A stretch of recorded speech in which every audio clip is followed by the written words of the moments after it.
இயேசுவின் பிரசங்கம். யோவான் காவலில் வைக்கப்பட்ட பின்பு இயேசு கலிலேயாவிலே வந்து தேவனுடைய ராஜ்யத்தின் சுவிசேஷத்தை பிரசங்கித்து, காலம் நிறைவேறிற்று, தேவனுடைய ராஜ்யம் சமீபமாயிற்று, மனம் திரும்பி சுவிசேஷத்தை விசுவாசியுங்கள் என்றார்.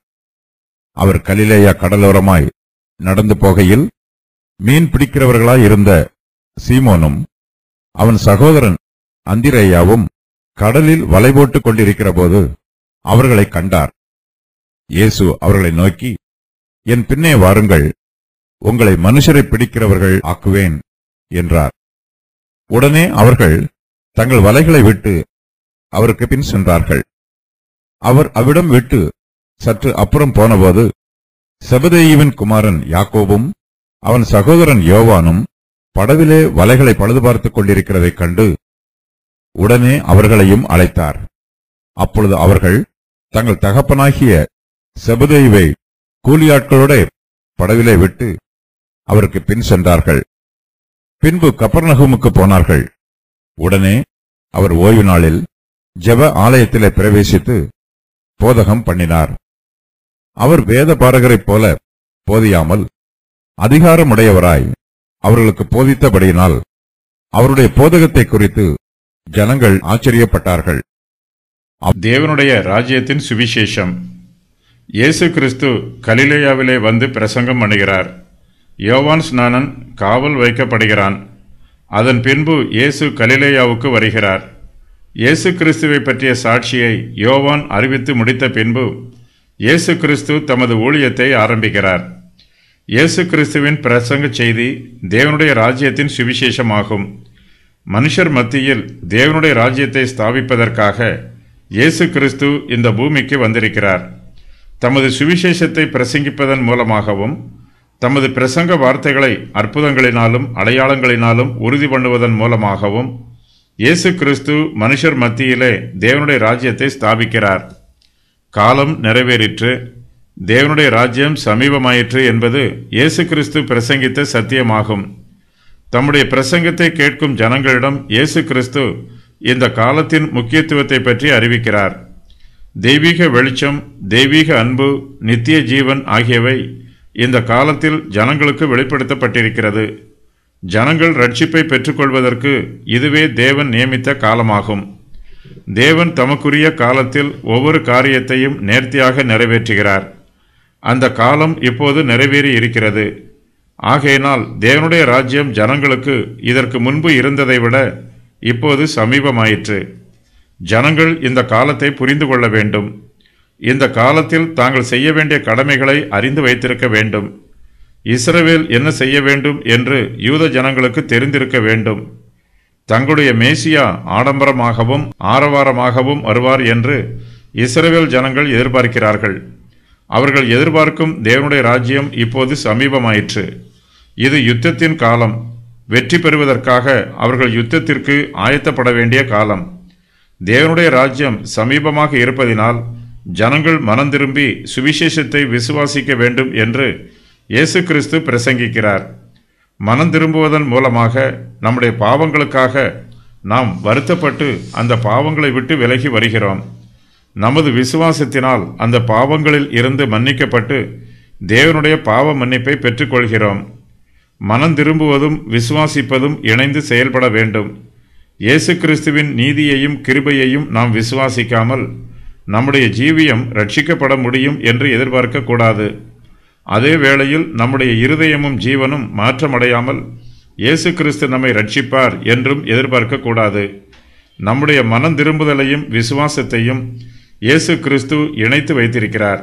தேவன் இணைத்த இந்த காரியத்தை மனுஷர் பிரித்துவிடக்கூடாது. இயேசு கிறிஸ்து பிரசங்கம் பண்ணிய சுவிசேஷத்தின் அதே நற்செய்தியையே நாம் இன்றும் பிரசங்கம் பண்ண வேண்டும். மனம் திரும்பி சுவிசேஷத்தை விசுவாசியுங்கள் என்று இயேசுவின் சுவிசேஷத்தை ஜனங்களுக்கு தெளிவாக அறிவிக்க வேண்டும். நம்முடைய ரட்சிப்புக்கு மனம் திரும்புதலும் விசுவாசமும் அவசியம். நாம் மனம் திரும்பிய ஜீவியமும் ஜீவிக்க வேண்டும். அதோடு விசுவாச ஜீவியமும் ஜீவிக்க வேண்டும். காலம் நிறைவேறிற்று. மேசியாவின் வருகை, காலத்தின் பரிபூரணம், கடைசி காலம் இந்த உலகத்தின் ராஜ்யங்களை தேவன் எடுத்துக்கொள்வதற்கு முன்பாக தேவனுடைய நம்பிக்கைக்கு பாத்திரமானவர்கள் என்பதை நிரூபிப்பதற்கு இஸ்ரவேலருக்கு கடைசி வாய்ப்பு.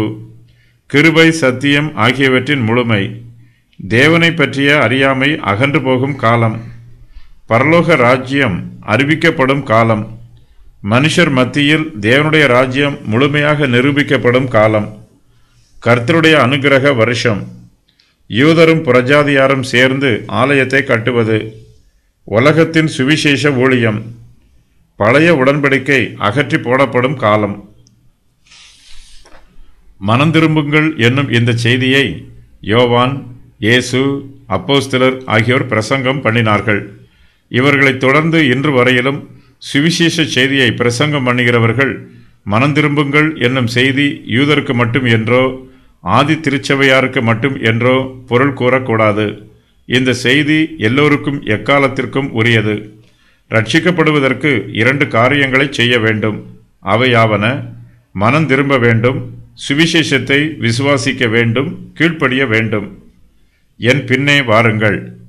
இயேசு கிறிஸ்து ஞானஸ்நானம் பெற்று கலிலேயாவிலே தேவனுடைய ராஜ்யத்தின் சுவிசேஷத்தை பிரசங்கித்து வருகிறார். தம்மை ஒரு பிரசங்கியாராக வெளிப்படுத்தும் இயேசு கிறிஸ்து தம்மை ஒரு ஆசிரியராகவும் போதகராகவும் வெளிப்படுத்துகிறார். இயேசு கிறிஸ்துவுக்கு சீஷர்கள் இருக்கிறார்கள். இயேசு ஒரு பாடசாலையை ஸ்தாபிக்க வேண்டுமென்றால் அங்கு கற்றுக்கொள்வதற்கு மாணவர்கள் தேவை. இயேசு ஒரு சேனையை ஸ்தாபிக்க வேண்டுமென்றால் அதற்கு போர் சேவகர்கள் தேவை. இயேசு பிரசங்கிக்க வேண்டுமென்றால் அவருடைய பிரசங்கத்தை கேட்பதற்கு ஜனங்கள் தேவை. தம்முடைய ராஜ்யத்தை ஸ்தாபிப்பதற்கு இயேசு கிறிஸ்து பலவீனமான இந்த உலகத்தினால் பைத்தியமாக எண்ணப்பட்ட கருவிகளையே பயன்படுத்துகிறார். ஆலோசனை சங்கத்தில் உள்ள யூத மார்க்கத்து தலைவர்களை இயேசு கிறிஸ்து பயன்படுத்தவில்லை. வேத வாக்கியங்களை கற்று தெளிவு பெற்றிருக்கும் ரபிமார்களையும் இயேசு பயன்படுத்தவில்லை. கடற்கரையில் மீன்பிடித்துக் கொண்டிருக்கும் சாதாரண ஜனங்களையே இயேசு கிறிஸ்து தெரிந்தெடுக்கிறார். அவர்களையே தம்முடைய சீஷர்களாக அங்கீகரித்து அவர்களுக்கு உபதேசம் பண்ணி தம்முடைய ராஜ்யத்தை மனுஷர் மத்தியில் ஸ்தாபிப்பதற்கு அவர்களை பயன்படுத்துகிறார். தமது சித்தத்தை நிறைவேற்றுவதற்கு இயேசு கிறிஸ்துவுக்கு மனுஷருடைய உதவி தேவைப்படாது. ஆயினும் தமது ராஜ்யத்தை ஸ்தாபிப்பதில் மனுஷரையும் பயன்படுத்த வேண்டும் என்று தேவன் தாமே சித்தமுள்ளவராக இருக்கிறார். தமது சித்தத்தை நிறைவேற்றுவதில் மனுஷரை பயன்படுத்துவது இயேசுவுக்கு பிரியமாயிற்று. தங்களுடைய வேலைகளில் உற்சாகமாக ஈடுபடுகிறவர்களை தேவன் கனப்படுத்துகிறார். தன்னை நேசிப்பது போல பிறரையும் நேசிக்கிறவர்கள் தேவனுக்கு பிரியமானவர்கள். இப்படிப்பட்ட சுபாவம் உள்ளவர்களையே இயேசு கிறிஸ்து தமது சீஷராக தெரிந்தெடுக்கிறார். கலிலேயா கடல் ஓரமாக இயேசு கிறிஸ்து நடந்து போகையில் வேலை செய்கிறவர்களை காண்கிறார். அவர்கள் இணைந்து வேலை செய்கிறார்கள். ஒருவருக்கொருவர் உதவி செய்து ஒற்றுமையாக வேலை செய்யும் போது அங்கு நன்மையும் சந்தோஷமும் உண்டாகும். இப்படிப்பட்ட பிரயாசங்களை தேவன் ஆசீர்வதிக்கிறார். கலிலேயா கடல் ஓரமாக நடந்து போகையில் சீமோனும் அந்திரேயாவும் கூட்டாக மீன்பிடித்துக் கொண்டிருக்கிறார்கள். யாக்கோபும் யோவானும் தங்கள் வலைகளை கூட்டாக பழுது பார்த்து கொண்டிருக்கிறார்கள். மனுஷரை பிடிப்பதே ஊழியக்காரரின் பிரதான ஊழியம். மனுஷரை பிடித்து அவர்களை கிறிஸ்துவுக்கு ஆதாயப்படுத்த வேண்டும். ஊழியக்காரர்கள் சுவிசேஷத்தை பிரசங்கிக்கும் போது தண்ணீரில் வலைகளை வீசுவதைப் போல போடுகிறார்கள். வலைகளை போடும்போது ஒரு சில மீன்கள் வலைகளில் சிக்கும். ஏராளமான மீன்கள் வலைகளில் சிக்காமல் தப்பித்து ஓடிவிடும்.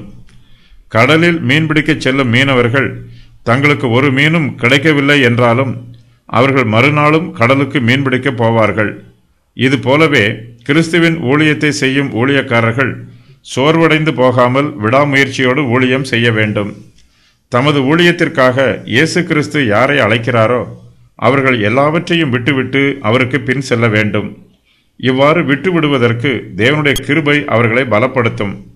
ஊழியக்காரர்கள் இந்த உலகத்தின் வசதிகளை இறுக்கமாக பிடித்து கொள்ளக்கூடாது. கிறிஸ்துவின் ஊழியத்திற்காக உலகத்தின் ஆசா பாசங்களை வெறுத்து ஒதுக்குவதற்கு ஆயத்தமாக இருக்க வேண்டும்.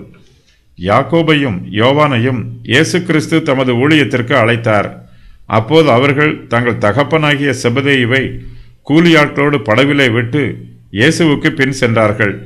நாம் ஊழியத்திற்கு ஒப்புக் கொடுக்கும் போது நமது சிநேகிதர்கள், நமது உற்றார் உறவினர்கள், பழைய பழக்க வழக்கங்கள், பழைய சுபாவங்கள் ஆகிய அனைத்தையும் விட்டுவிட்டு இயேசுவுக்கு பின் செல்ல வேண்டும். சீஷர்களுடைய மீன்பிடிக்கும் தொழில் எவ்வளவு பெரியது என்று இங்கு கூறப்படவில்லை. எத்தனை கூலியாட்கள் அவர்களுக்கு வேலை செய்தார்கள் என்பதும் தெரியவில்லை. இயேசு கிறிஸ்து அவர்களை அழைத்தவுடன் அவருடைய அழைப்புக்கு கீழ்ப்படிந்து அவரை பின்பற்றி சென்றார்கள். அவர்களுடைய கீழ்ப்படிதல் மூலமாக சுவிசேஷ ஊழியம் வளர்ந்து பெருகிற்று. ஜெப ஆலயத்தில் போதகம். இயேசு கிறிஸ்து கலிலேயா கடற்கரையில் இருந்து கப்பர்நகூமிற்கு போகிறார். அவரோடு அவருடைய சீஷர்களும் போகிறார்கள். கப்பர்நகூமிற்கு போனவுடனே ஒரு ஓய்வு நாளில் ஒரு ஜெப ஆலயத்தில் பிரவேசித்து போதகம் பண்ணுகிறார். சுவிசேஷத்தை பிரசங்கம் பண்ணுவதற்கு கிடைக்கும் முதலாவது வாய்ப்பை இயேசு கிறிஸ்து தாமதம் பண்ணாமல் பயன்படுத்தி கொள்கிறார். ஊழியக்காரர்கள் தங்களுக்கு கொடுக்கப்பட்டிருக்கும் காலத்தை விரயம் பண்ணி விடாமல் பிரயோஜனப்படுத்தி கொள்ள வேண்டும். இயேசு கிறிஸ்து யூத மார்க்கத்து வழக்கத்தின்படி ஜெப ஆலயத்திற்குள் ஒரு ஓய்வு நாளில் பிரவேசிக்கிறார். ஓய்வு நாளில் யூதர்கள் ஜெப ஆலயத்தில் கூடி வருவது வழக்கம். யூதர்களுக்கு ஓய்வு நாள் ஒரு பரிசுத்தமான நாள். ஊழியக்காரர்களுக்கு எப்பொழுதெல்லாம் ஊழியம் செய்வதற்கு வாய்ப்பு கிடைக்கிறதோ அந்த நாளெல்லாம் பரிசுத்தமான நாள்தான். சுவிசேஷம் பிரசங்கிக்கப்படுவதற்கு எங்கெல்லாம் வாய்ப்பு கிடைக்கிறதோ அங்கெல்லாம் நாம் சுவிசேஷத்தை பிரசங்கிக்க வேண்டும். பரிசுத்த ஆவியானவரின் அபிஷேகத்தினால் நிரப்பப்பட்டு பிரசங்கம் பண்ண வேண்டும். இயேசு கிறிஸ்து போதகம் பண்ணிய போது அவர் வேத பாரகரை போல போதிக்கவில்லை. வேத பாரகர் மோசேயின் பிரமாணத்தில் இருந்து ஜனங்களுக்கு போதிக்கிறார்கள்.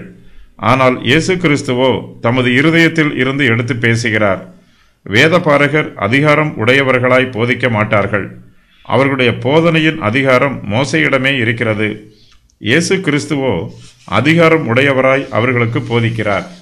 ஜெப ஆலயம் என்னும் சொல்லுக்கு பல்வேறு பொருள் உண்டு. ஒன்று சேருதல், கூட்டிச் சேருதல், ஜனங்களுடைய கூடுகை, ஜனங்கள் கூடும் இடம் என்று இதற்கு பொருள் கூறலாம். பாபிலோனிய சிறையிருப்புக்கு பின்பு ஜெப ஆலயங்களின் எண்ணிக்கை பெருகிற்று. பட்டணங்களிலும் நகரங்களிலும் கிராமங்களிலும் எல்லா சிற்றூர்களிலும் ஜெப ஆலயங்களை உண்டாக்கினார்கள். இவை பொதுவாக ஆறுகளின் அருகிலேயே இருக்கும். யூதர்கள் பல்வேறு விதமான சுத்திகரிப்புகளை கைக்கொள்வார்கள். ஏராளமான தண்ணீர் இவர்களுக்கு தேவைப்படும். ஆகையினால் ஆறுகளின் அருகில் ஜெப ஆலயங்களை கட்டுவது இவர்களுடைய வழக்கம். ஒரு ஜெப ஆலயத்தில் குறைந்தது 10 யூதர்கள் இருக்க வேண்டும். அதாவது 10 யூதர்கள் சேர்ந்து ஒரு ஜெப ஆலயத்தை ஆரம்பிக்கலாம். அவர்கள் ஜெப ஆலயத்தை பராமரித்து ஆராதனை ஒழுங்குகளை கையாள வேண்டும். ஒவ்வொரு யூதரும் ஓய்வு நாளின் போது ஜெப ஆலயத்திற்கு கட்டாயம் செல்ல வேண்டும். எருசலேம் நகரத்தில் மட்டும் 480 ஜெப ஆலயங்கள் இருந்தன. ஜெப ஆலயங்களில் யூதர்கள் கர்த்தரை ஆராதித்தார்கள். அவர்களுக்கும் பழைய ஏற்பாட்டு பிரமாணங்களை உபதேசம் பண்ணினார்கள். மார்க்க சடங்குகளோடு யூதருடைய வழக்குகளையும் ஜெப ஆலயங்களிலேயே விசாரித்தார்கள். ஜெப ஆலயத்திற்கு மூப்பர்களையும் தலைவர்களையும் ஜனங்கள் தேர்ந்தெடுத்தார்கள். வேத வாக்கியங்களை உபதேசம் பண்ணுவதும் ஜனங்களுடைய வழக்குகளை விசாரிப்பதும் இவர்களுடைய பொறுப்பு. ஜெப ஆலயங்களில் ஆசாரியருக்கு அதிக மரியாதை கொடுக்கப்பட்டது. ஆனால் அவர்களுக்கு அதிகாரம் கொடுக்கப்படவில்லை. ஆலோசனை சங்கத்தில் அங்கத்தினர்களாக இருப்பவர்களுக்கு மட்டுமே ஜெப ஆலயத்தில் அதிகாரம் உண்டு. ஜெப ஆலயத்தின் தலைவர் யாரை வேண்டுமானாலும் அழைத்து வேத வசனங்களை வாசிக்குமாறோ உபதேசம் பண்ணுமாறோ கூறலாம். இயேசு பலமுறை ஜெப ஆலயங்களில் உபதேசம் பண்ணி இருக்கிறார். அப்போஸ்தலர்களும் ஜெப ஆலயங்களில் பிரசங்கம் பண்ணி இருக்கிறார்கள். ஓய்வு நாளில் ஜெப ஆலயங்களில் 3 முறை ஆராதனை நடைபெறும். வேத பாரகரும் நியாய சாஸ்திரிகளும் ஜெப ஆலயங்களில் மிகவும் முக்கியமானவர்கள். இவர்கள் பள்ளி ஆசிரியர்கள். நியாய பிரமாணத்தை வியாக்கியானம் செய்து உபதேசம் பண்ணுகிறவர்கள். இவர்கள் ஜெப ஆலயங்களை அனுதினமும் பயன்படுத்தி ஜனங்களுக்கு அவ்விடங்களில் உபதேசம் பண்ணி வந்தார்கள். ஜெப ஆலயங்கள் பொதுவாக உயரமான இடங்களில் கட்டப்பட்டிருக்கும். ஜெப ஆலயங்களுக்கு பொதுவாக மேற்கூரை இராது. இதனால் ஜெப ஆலயத்திற்குள் வரும் ஜனங்கள் எருசலேமை நோக்கி அண்ணாந்து பார்த்து ஜெபம் பண்ண முடியும். ஒவ்வொரு ஜெப ஆலயத்திலும் காணப்படும் காரியங்கள்: பெட்டி, நியாயப்பிரமாணம் வைக்கப்பட்டிருக்கும். உயர்ந்த பிரசங்க மேடை. நியாயப்பிரமாணத்தை இந்த இடத்தில் இருந்து வாசித்து அதற்கு அர்த்தம் சொல்வார்கள். ஆண்களுக்கும் பெண்களுக்கும் தனித்தனியாக இருக்கைகள் இருக்கும். பொதுவாக ஸ்திரீகள் மாடங்களிலும் புருஷர்கள் மண்டபங்களிலும் அமர்ந்திருப்பார்கள். ஜெப ஆலயத்து மூப்பர்களுக்கும் அதிகாரிகளுக்கும் ஜனங்களை பார்க்கும் பிரகாரம் முன்புறத்தில் ஆசனங்கள் இருக்கும். மாலை ஆராதனைகளிலும் பண்டிகைகளிலும் வெளிச்சம் தருவதற்காக விளக்குகள் ஏற்றப்பட்டிருக்கும். ஜெப ஆலயத்தின் பணிமுட்டு பொருட்களையும் இதர முக்கியமான பொருட்களையும் பாதுகாப்பாக வைப்பதற்காக தனி அறைகள் இருக்கும்.